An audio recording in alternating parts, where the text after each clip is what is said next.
Temos a palavra do Senhor em Êxodo capítulo 3. Diz assim a palavra do Senhor.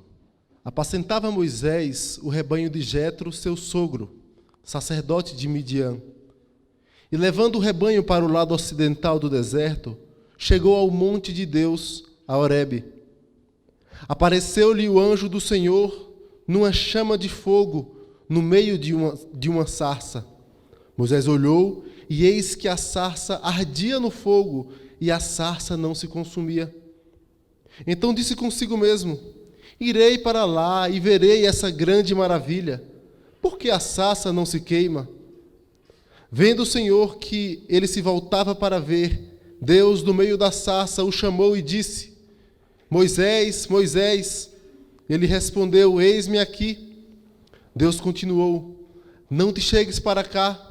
Tira as sandálias dos pés, porque o lugar em que estás é terra santa.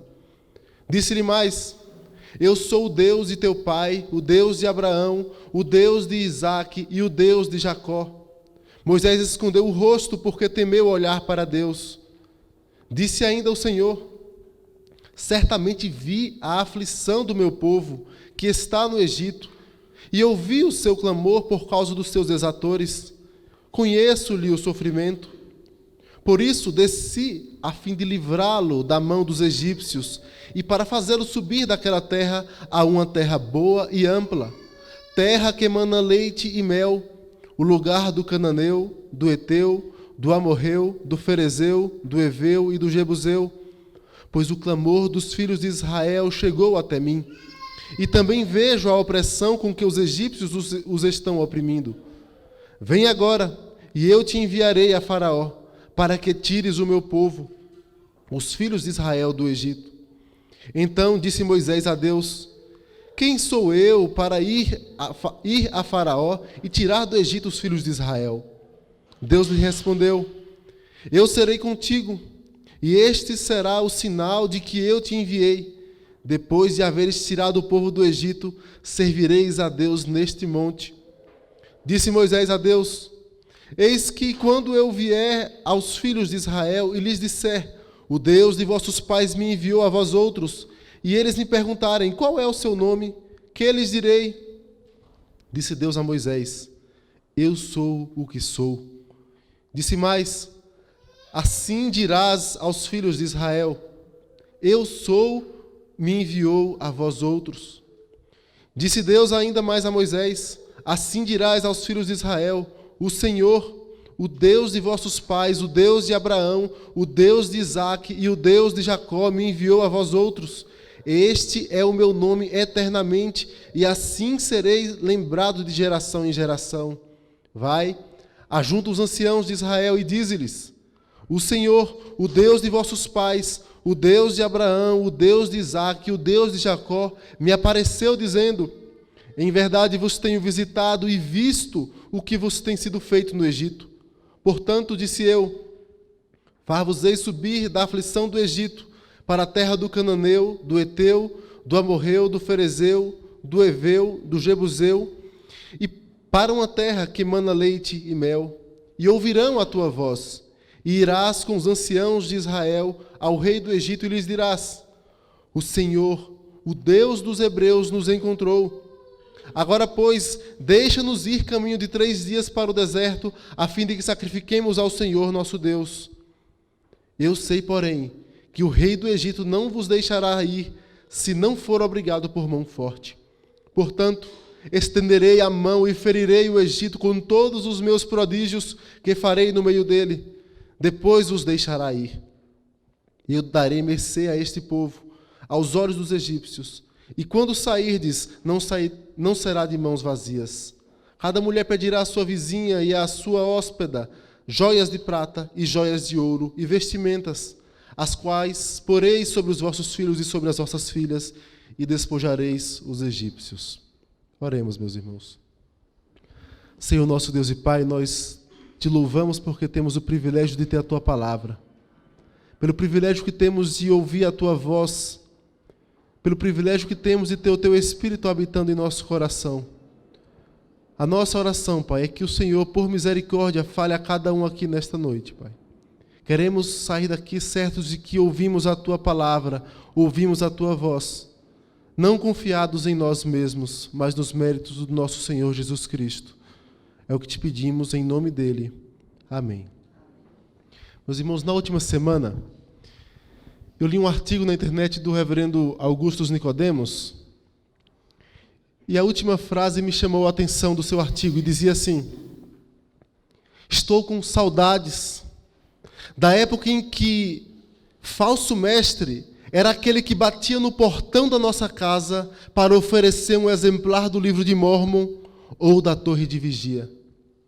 Repito, estou com saudades da época em que falso mestre era aquele que batia no portão da nossa casa para oferecer um exemplar do livro de Mórmon ou da Torre de Vigia. Isso ele estava se referindo ao problema da teologia da prosperidade. A teologia da prosperidade tem crescido nas igrejas e elas têm entrado pela porta da frente e pelas portas dos fundos. E quando me refiro à porta da frente, me refiro a líderes, pastores, que têm se deixado levar por essa falsa teologia e têm trazido para a igreja esses falsos ensinamentos.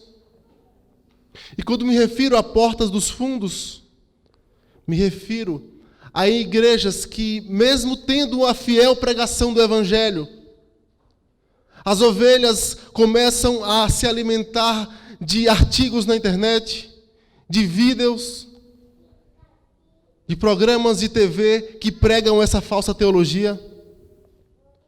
Uma falsa teologia que não leva apenas o dinheiro do povo, mas leva a fé verdadeira. E um detalhe que chama a atenção, meus irmãos, é que nesta falsa teologia, a sensação que dá é que todo e qualquer texto das Escrituras falam de prosperidade. Parece que todos os textos que eles leem só enxerga-se saúde, dinheiro, vida tranquila. Como se Deus tivesse prometido isso em toda a Escritura. E somente isso. Mas o que nós vamos aprender nesse texto, que é tão usado por essa falsa teologia, para falar de prosperidade, de libertação ou de algo do tipo, é que Deus cuida do seu povo. Mas não é em troca de barganhas, em troca de promessas que enxergam mirabolantes. Mas Deus cuida do seu povo por causa da sua aliança. Deus cuida do seu povo baseado na sua aliança. É para o cumprimento do projeto da redenção, para a sua própria glória. E o primeiro detalhe que nós queremos destacar, meus irmãos, é exatamente esse.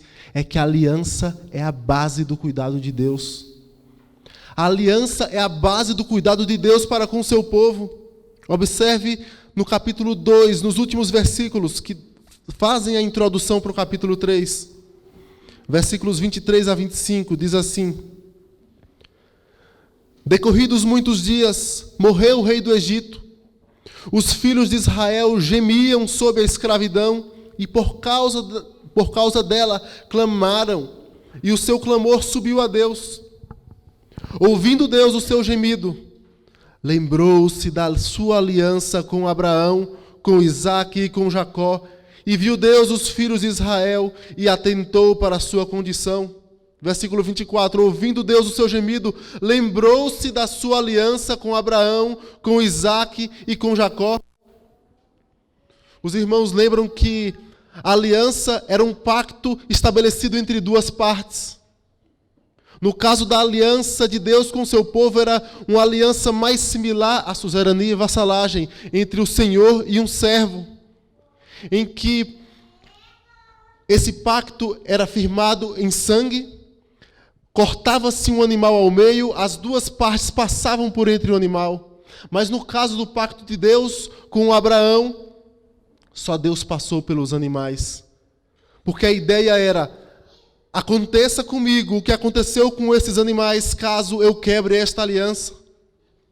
E Deus passa sozinho por meio de uma teofania, uma tocha de fogo e uma coluna de fumaça, simbolizando que Ele mesmo, jurando por si, ele cumpriria a aliança.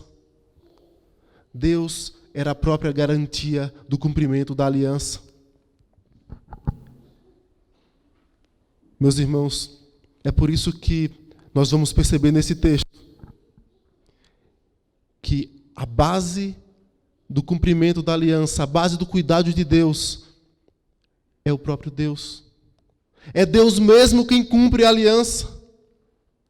Ele cuida do seu povo não porque o seu povo merece, não porque o seu povo faz alguma coisa que o agrada e que lhe persuade a cuidar dele, mas porque Deus cumpre a sua palavra, porque Ele é fiel à sua aliança. No versículo 2 do capítulo 3, diz assim: apareceu-lhe o anjo do Senhor numa chama de fogo, no meio de uma sarça. Moisés olhou e eis que a sarça ardia no fogo e a sarça não se consumia. Então disse consigo mesmo: irei para lá e verei essa grande maravilha. Por que a sarça não se queima? É Deus quem vai até Moisés. Moisés não estava no monte procurando Deus. Ele estava pastoreando os rebanhos de seu sogro, como diz no versículo 1. Mas assim como Deus foi até Abraão e Deus firmou uma aliança com Abraão, Deus foi até Moisés. Porque na aliança da redenção, o homem não toma a iniciativa. O homem é incapaz, o homem está caído, está distante do Senhor. Ele por si só, ele não consegue resgatar-se, não consegue buscar a Deus. E Deus vai até Moisés, assim como foi até Abraão, como foi até Isaac, como foi até Jacó. Agora vai até Moisés para resgatar o seu povo. No versículo 18 do capítulo 3 diz assim: e ouvirão a tua voz, e irás com os anciãos de Israel ao rei do Egito, e lhe dirás: o Senhor, o Deus dos hebreus, nos encontrou. Foi Deus quem nos encontrou. Deus que foi atrás de Moisés, atrás do seu povo, para resgatar o seu povo, por causa da aliança. Não foi por causa do que Moisés ou Deus tenha feito, foi por causa da aliança. Porque Deus é fiel à sua aliança. Versículo 4, o texto continua. Diz assim: vendo o Senhor que ele se voltava para ver, Deus do meio da sarça o chamou e disse: Moisés, Moisés. Ele respondeu: eis-me aqui. Deus continuou: não te chegues para cá. Tira as sandálias dos pés, porque o lugar em que estás é terra santa. Disse mais: eu sou o Deus de teu pai, o Deus de Abraão, o Deus de Isaque, o Deus de Jacó. Moisés escondeu o rosto porque temeu olhar para Deus. Aliança firmada com Abraão, com Isaque e com Jacó, sendo repetida pelo próprio Deus. Mas um detalhe que nos chama a atenção é a reação de Moisés diante do Deus da aliança. Nós podemos perceber o grande contraste da falsa teologia da prosperidade com o que realmente a palavra de Deus ensina. Na teologia da prosperidade ensina a exigir do Senhor alguma coisa.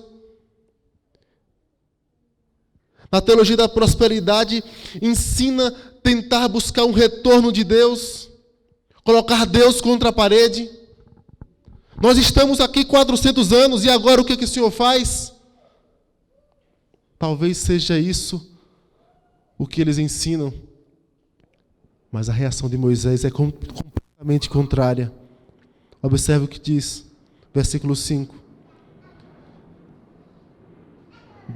Versículo 6, aliás. Disse mais: eu sou o Deus de teu pai, o Deus de Abraão, o Deus de Isaque, o Deus de Jacó. Moisés escondeu o rosto porque temeu olhar para Deus. A reação de Moisés foi de medo diante do Deus da aliança. Quando Deus se refere à aliança, o Deus de Abraão, de Isaque e de Jacó, a reação de Moisés foi esconder o rosto. Ele certamente ouviu dos seus pais que aquele que visse a Deus certamente morreria. Ele temeu olhar para o Deus da aliança. contrário de qualquer exigência. A base do cuidado de Deus para com seu povo é a aliança, e não a nossa barganha ou merecimentos. Versículo 15, o texto ainda continua. Disse Deus ainda mais a Moisés: assim dirás aos filhos de Israel: o Senhor, o Deus de vossos pais, o Deus de Abraão, o Deus de Isaque e o Deus de Jacó me enviou a vós outros. Este é o meu nome eternamente, e assim serei lembrado de geração em geração. Se você observar o texto, Deus repete várias vezes, evocando a aliança. A causa é a aliança. A causa do cuidado de Deus com o seu povo é a aliança. É por causa do meu nome, não por causa do merecimento do povo ou qualquer outra coisa.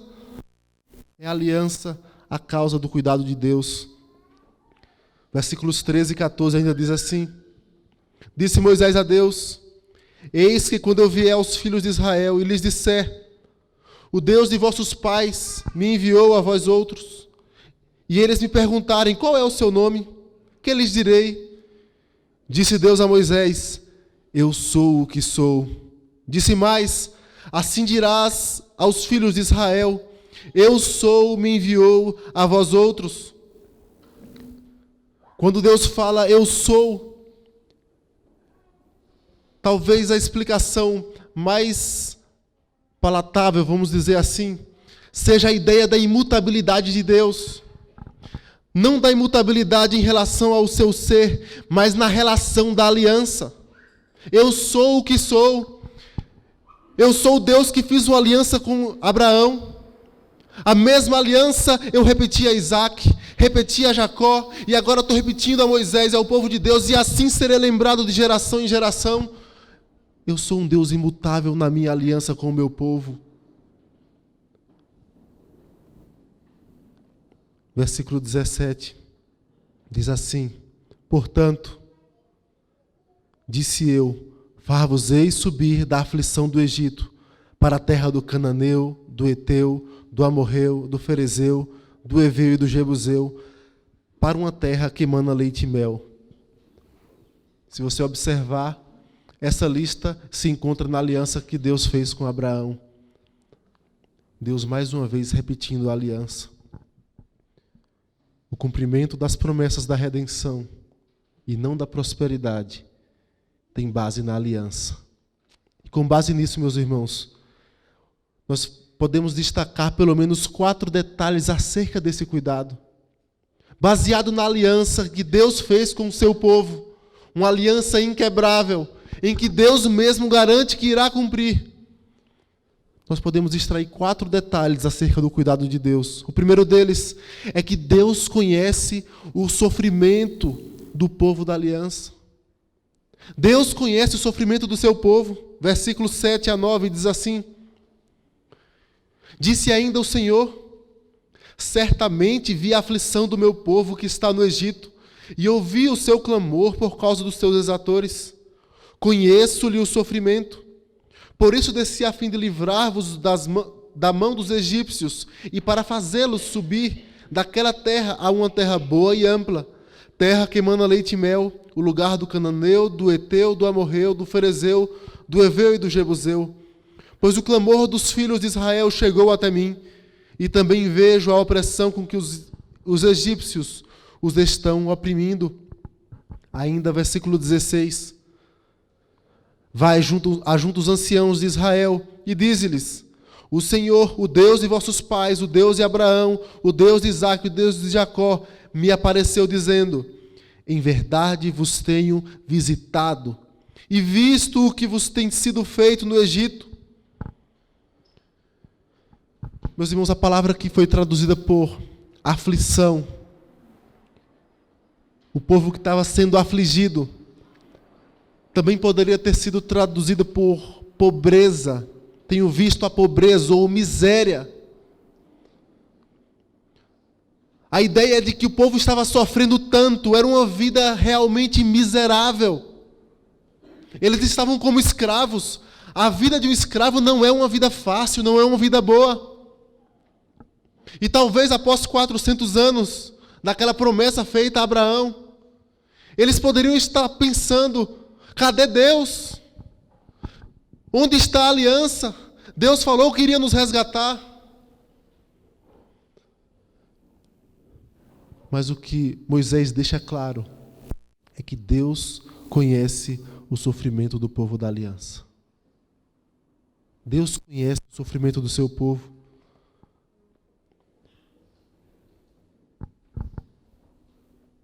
Deus não está alheio a nós. Deus olha para o seu povo. Deus sabe as agruras, as dificuldades. Deus sabe das dificuldades financeiras até. Dificuldades na área da família, da saúde. Deus conhece todas as coisas. Sobretudo as dificuldades espirituais, as nossas debilidades, as nossas fraquezas. Deus conhece o sofrimento do seu povo. Nos momentos de angústia, podemos ter a sensação de que Deus não está vendo o nosso sofrimento. Podemos ter a sensação que ninguém sabe o que eu estou passando. E às vezes é tanta que podemos cair na besteira de falar que nem Deus sabe o que eu estou passando. Mas Deus vê todas as coisas. Deus conhece o nosso coração, o mais profundo. Ele conhece o seu povo. Ele sabe da nossa dor. Deus conhece o sofrimento do povo da aliança. É o primeiro detalhe que podemos perceber acerca do cuidado de Deus com o seu povo.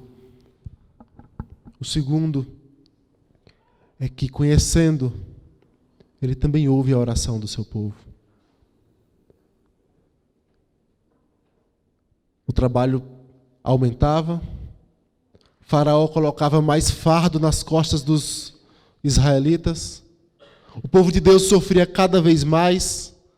O povo crescia, mas não havia perspectiva.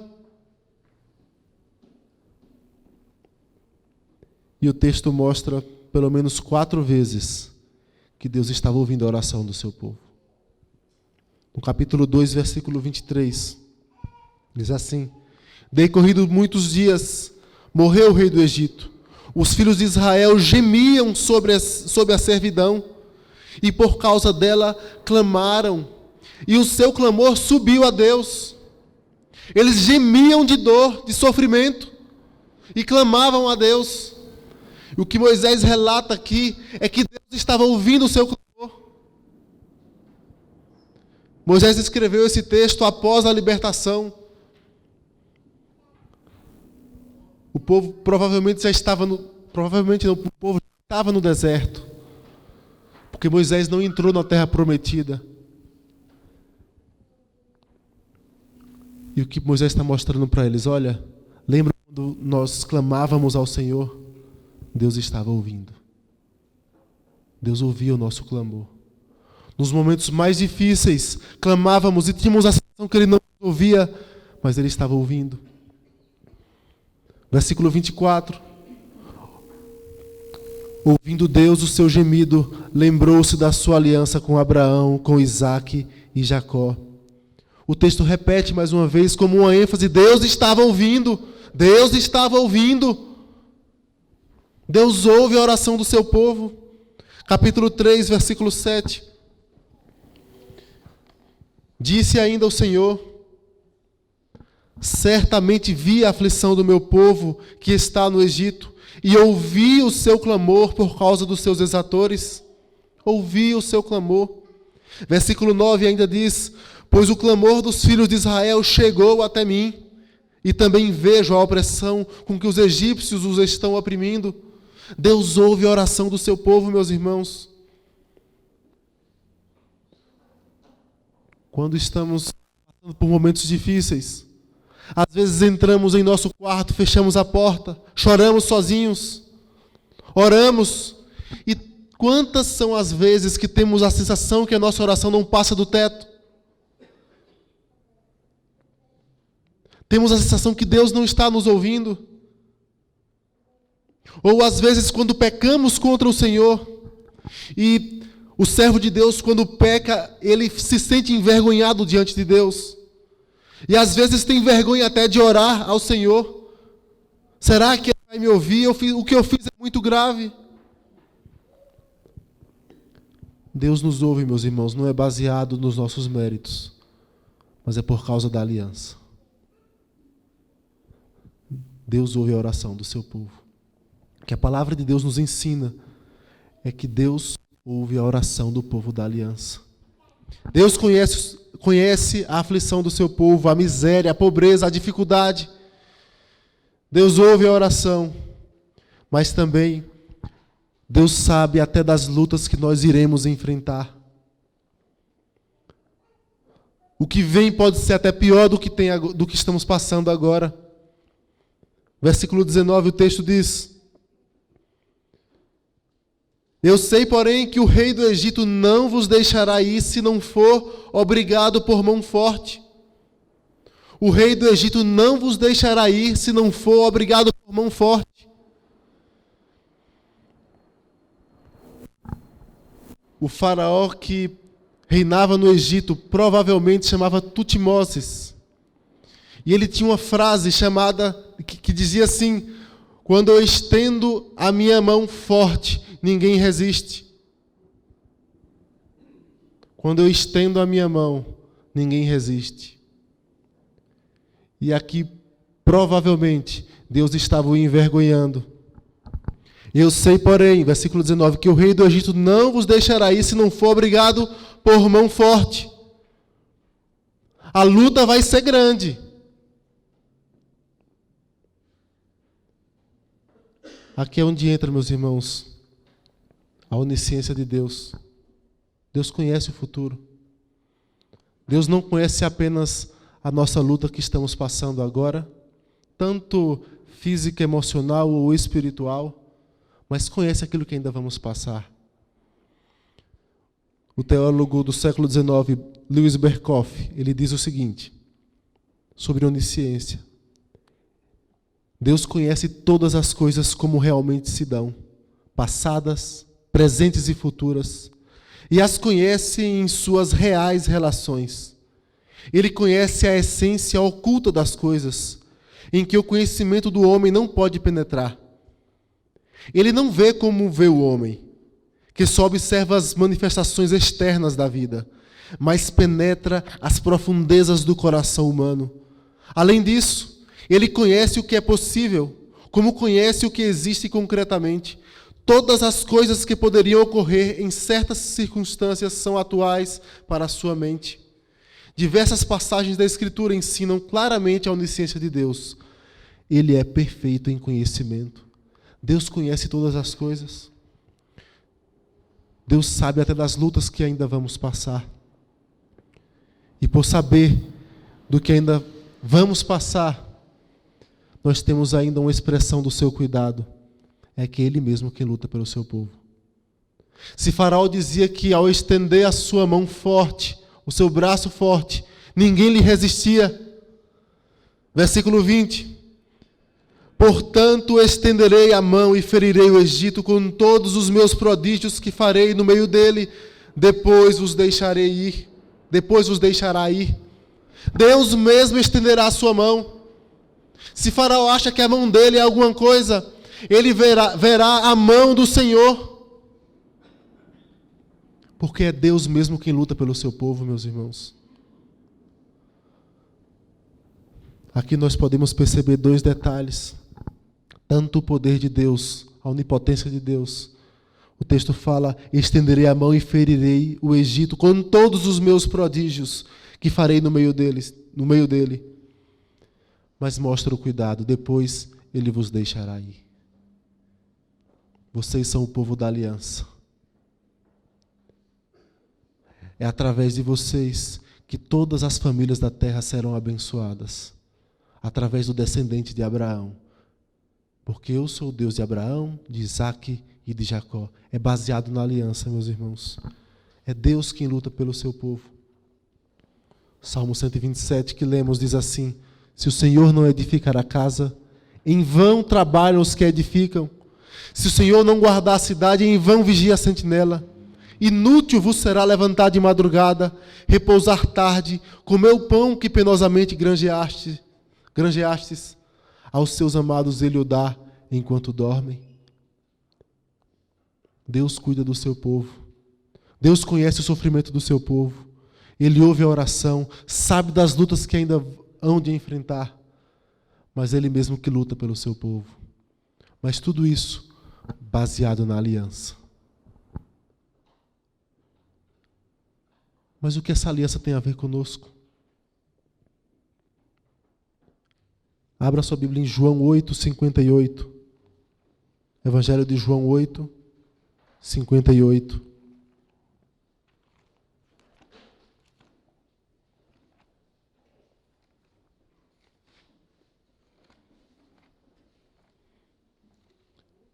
Segure em João 8:58 e abra também em Malaquias,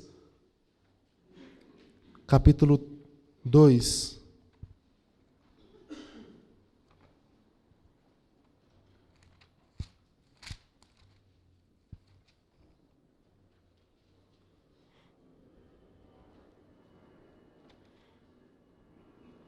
Aliás, capítulo 3, versículo 1. Malaquias 3:1. Eis que eu envio o meu mensageiro, que preparará o caminho diante de mim. De repente virá ao seu templo o Senhor, a quem vós buscais, o anjo da aliança a quem vós desejais. Eis que ele vem, diz o Senhor dos Exércitos. Essa aqui era uma promessa a respeito de João Batista, que era o mensageiro que prepararia o caminho do Messias. E ele fala que o Messias é o anjo da aliança. Cristo é o anjo da aliança. Agora observe João 8:58.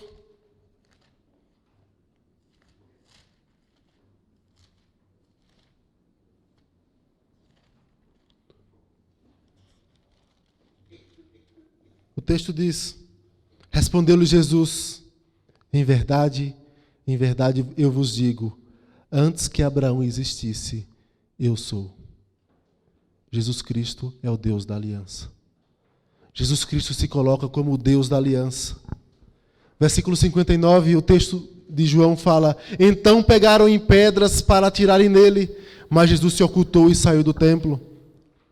Quando Jesus falou que era o Deus da aliança, quiseram apedrejá-lo. Mas de fato Cristo é o Deus da aliança, o anjo da aliança. E é baseado na obra de Cristo, na obra da cruz, o sangue derramado da aliança em favor de muitos para a remissão de pecados, é que nós podemos crer que Jesus conhece o sofrimento do seu povo. Lá em Hebreus 2:17 diz: por isso mesmo convinha que em todas as coisas se tornasse semelhante aos irmãos, para ser misericordioso e fiel sumo sacerdote nas coisas referentes a Deus e para fazer propiciação pelos pecados do povo. Deus conhece o nosso sofrimento, o sofrimento do povo da aliança. Ele se fez carne e sofreu amargamente até a cruz, até a morte. Ele sabe o que é padecer, homem de dores, como diz em Isaías. Deus conhece o sofrimento do seu povo. Mas Jesus sabe também das nossas lutas. João 16:33, o texto fala: essas coisas vos tenho dito, para que tenhais paz em mim. No mundo passais por aflições. Cristo sabe das nossas lutas. Mas a parte final do versículo nos traz a esperança. Porque Ele lutou a nossa luta e venceu. Ele diz: mas tende bom ânimo, eu venci o mundo. O cuidado de Deus com o seu povo, meus irmãos, não é baseado no nosso mérito. Não é baseado em barganhas da prosperidade. Não é baseado em nada que possamos fazer para tentar comover o coração de Deus. É baseado na sua própria palavra. É baseado na aliança. Na aliança que foi firmada e consumada no sangue de Cristo na cruz. É por isso que a teologia da prosperidade erra. Porque ela abre as Escrituras e enxerga apenas promessas de prosperidade. Mas esquece-se que as Escrituras falam sobre Cristo, o anjo da aliança. Olhando para tudo isso, meus irmãos, só nos resta uma coisa. Olhemos para Cristo. Lancemos sobre Ele toda a nossa ansiedade. Ele fala: vinde a mim os que estáis cansados e sobrecarregados, e eu vos aliviarei. Achareis descanso, não é para o vosso bolso, é para a vossa alma. Que Deus tenha misericórdia de nós e nos abençoe.